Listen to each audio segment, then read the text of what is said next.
In 1985, Bob Dylan walked up to a microphone in front of 45 of the biggest music stars on the planet and froze.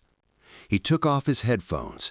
He asked Stevie Wonder to sit at the piano, and then Stevie Wonder did something nobody in that room expected.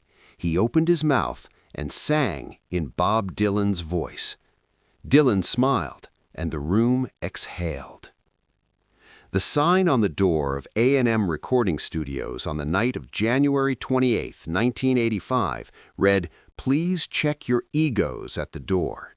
It had been placed there by Quincy Jones, who understood, better than almost anyone alive, the specific dynamics that result when you place 45 people of extreme individual accomplishment into a single room and ask them to subordinate their individual identities to a collective purpose. Quincy had produced Frank Sinatra. He had produced Michael Jackson. He had worked with everyone from Miles Davis to Ray Charles to Ella Fitzgerald, and he had developed, through decades of navigating the most complicated rooms in the music industry, a precise understanding of what happened to people when their professional identities were simultaneously celebrated and threatened by the presence of everyone around them. The sign was not a joke. It was a professional assessment of the situation presented in the form of a polite request. Inside the studio, the egos were present. Kenny Loggins, who had been one of the night's participants, would acknowledge this years later in The Greatest Night in Pop, the Netflix documentary that would eventually reveal to a new generation what had happened inside that building on a January night 4 decades earlier. "Let's not pretend they weren't there," he said. But they were also, for the most part, held in check by something stronger than ego, which was the awareness that everyone in the room was watching everyone else, and that the specific form of embarrassment available in that context, failing to deliver in front of Ray Charles, in front of Bruce Springsteen, in front of the people whose opinion you had spent your career caring about, was a more powerful motivating force than any producer's instruction could have been. Lionel Richie had been awake for longer than he wanted to count. He had co-hosted the American Music Awards earlier that evening at the Shrine Auditorium, performing twice and collecting 6 awards in a ceremony that had run, as award ceremonies do, longer than anyone had planned. He had then made his way to A&M Studios to begin the second half of a night that he had spent months organizing, a recording session that required him to function simultaneously as co-writer, producer, talent coordinator, and the specific kind of calm authority that a room full of very large personalities requires from whoever is nominally in charge. He was tired in the way that people are tired when they have been running on adrenaline long enough that the adrenaline itself is becoming an effort to sustain. The session had been proceeding through its own specific chaos. Artists had arrived in their AMA's finery, the particular heightened glamour of people who had just been on television, and had found their way into the studio with the self-consciousness of 45 extraordinary people navigating the unusual experience of being in the same room with 44 other extraordinary people. It was, as Lionel would later describe it, like the first day of kindergarten. Everyone was aware of everyone else. Everyone was performing a version of ease that was slightly more effortful than actual ease. Everyone was hugging people they saw regularly and people they had never met with the same manufactured warmth that the situation seemed to call for. The recording had moved through its sections with the organized unpredictability of a night that everyone knew was important and nobody could quite believe was real. Ray Charles had delivered his lines with the authority of someone for whom a recording studio was as natural as a living room. Diana Ross had been Diana Ross, which is to say that she had been present in the specific way that people are present when they understand that what they are doing will be remembered. Bruce Springsteen, who had just completed the Born in the USA tour and was running on something considerably past empty, had found the resources to deliver exactly what was needed, because people who care about things find resources they didn't know they had when the things they care about require it. And then, It was Bob Dylan's turn. Bob Dylan was, by any measure that existed in 1985, one of the most important artists in the history of American popular music. He had changed the way people understood what a song could say and what a voice could do. He had won the Nobel Prize in Literature, though not until 2016, which means that on the night of January 28, 1985, he was simply Bob Dylan, which was already more than enough. He was a man whose relationship with conventional performance expectations had always been complicated, whose voice had never been the voice of someone who sang in the way that singing was conventionally understood, whose entire artistic identity was built on a refusal to be what the situation around him seemed to be asking for. He was also, on this particular night, in a room with 44 other people who were all watching him, and that was the variable that nobody had fully accounted for. Dylan walked to the microphone. The studio did what studios do when something important is about to happen.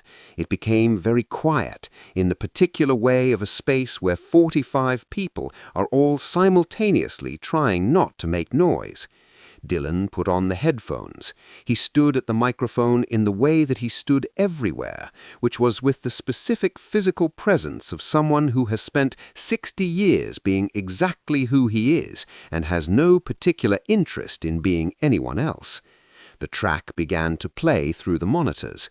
Dylan's lines waited for him, the lines that had been written with his voice specifically in mind, lines that the song needed him to deliver in the way that only he could deliver them, because the whole point of having Bob Dylan on We Are the World was that Bob Dylan on We Are the World would sound like Bob Dylan on We Are the World. And Dylan froze. It was not a dramatic freeze, not the freeze of someone who has forgotten their lines or suffered a sudden crisis of confidence in the theatrical sense. It was something quieter and more specific than that.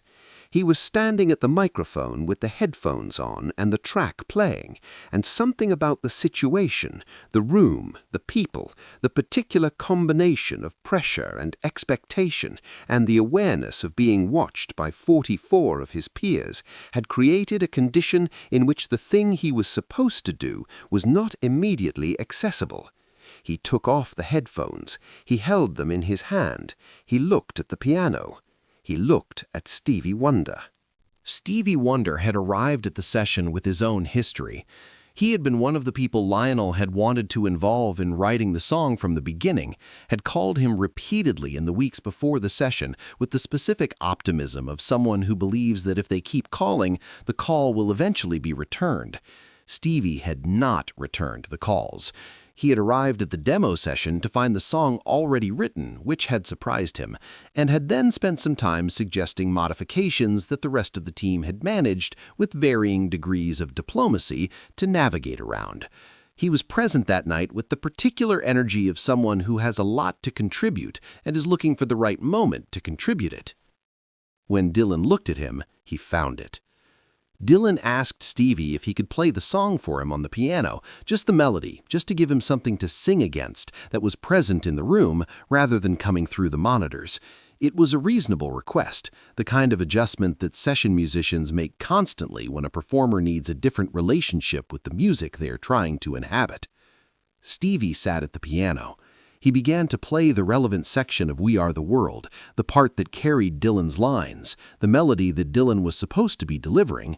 And then, because he was Stevie Wonder, and because the situation seemed to call for it, and because some people understand instinctively what a room needs at any given moment, Stevie did something that nobody had asked him to do, and that nobody had anticipated.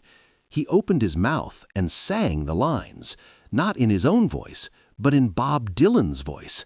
The nasal, distinctive, completely unmistakable vocal quality that Dylan had been deploying since the early 1960s emerged from Stevie Wonder's mouth with an accuracy that was simultaneously technically impressive and deeply, unexpectedly funny. It was a perfect imitation. It was so perfect that it was impossible not to respond to it. The room, which had been holding its breath in the particular way that rooms hold their breath when something important is hanging in the balance, released. Not in a way that deflated the moment, in a way that transformed it. The laughter that moved through 45 people standing in a recording studio at 2 in the morning was the laughter of people who have been tense for a long time and have just been given permission to feel something other than tense. It was the laughter of relief and recognition and the specific human pleasure of watching someone do something unexpected and perfect in a moment that needed it. Dylan looked at Stevie. The smile that crossed his face was the smile of someone who has just been surprised, not embarrassed, not undermined, but genuinely delighted by something he had not seen coming. He had come to the studio that night as Bob Dylan, which meant he had come carrying everything that being Bob Dylan entails: the weight of the reputation, the awareness of the expectation, the specific difficulty of being someone for whom every public performance is automatically measured against everything that came before it. Stevie Wonder had taken all of that, briefly and gently and with complete affection, and made it funny. And in making it funny, he had made it smaller, had reduced it to a manageable size that Dylan could step past. Dylan put the headphones back on. He stepped to the microphone. He sang his lines, not trying to be Bob Dylan performing in a studio full of his peers, not carrying the weight of the expectation that had frozen him moments earlier, but simply singing the words the way Stevie had just shown him, in his own voice, which was always the only voice the song needed from him. He delivered exactly what We Are the World required from Bob Dylan, which was the sound of Bob Dylan, unadorned and entirely himself, saying something that mattered. Lionel Richie was watching from across the room when this happened.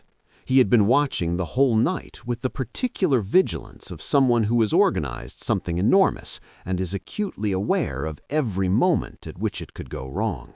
He had watched Ray Charles and felt the specific relief of seeing someone deliver exactly what you hoped they would deliver. He had watched Springsteen and felt the gratitude of someone who understands what it costs a person to show up and give everything when they are running on nothing.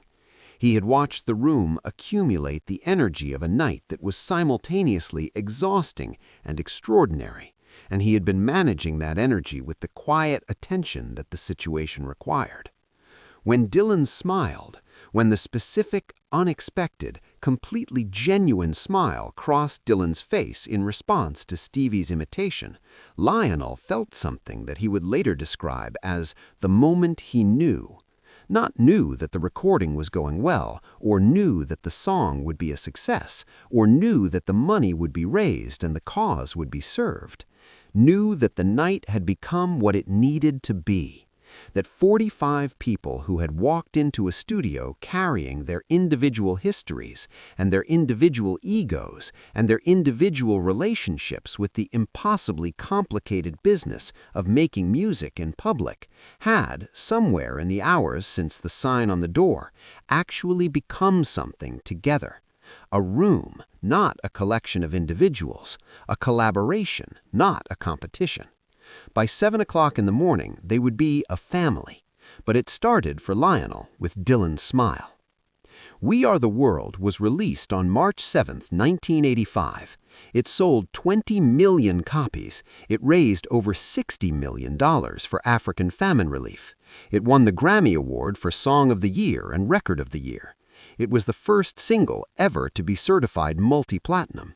It remains one of the most watched music videos in the history of YouTube, and the footage from that night, the cameras that captured 45 people in a studio making something that the world needed, has been seen by hundreds of millions of people who were not there. None of them saw Dylan smile. That happened in the room, between the people who were present, and it belonged to them, to Stevie and Dylan and Lionel, and the 42 other people who were standing in a recording studio at 2 in the morning when Stevie Wonder sat down at a piano and sang in a voice that wasn't his and reminded everyone in the room that music is, at its most essential, an act of generosity. The willingness to give someone what they need to find their own voice, even when that means temporarily lending them yours. If this story moved you, make sure to subscribe and hit the like button. Share this with someone who has ever helped another person find their voice, because that is exactly what music is for, and that is exactly what Stevie Wonder did at 2 in the morning in a studio in Los Angeles, while the greatest collection of music stars ever assembled, watched and waited, and finally exhaled. Leave a comment below. Have you ever witnessed someone help another person through an impossible moment in a way that surprised everyone? And don't forget to ring the notification bell for more stories from the greatest night in pop, the stories that the cameras almost missed, the moments that happened between the takes.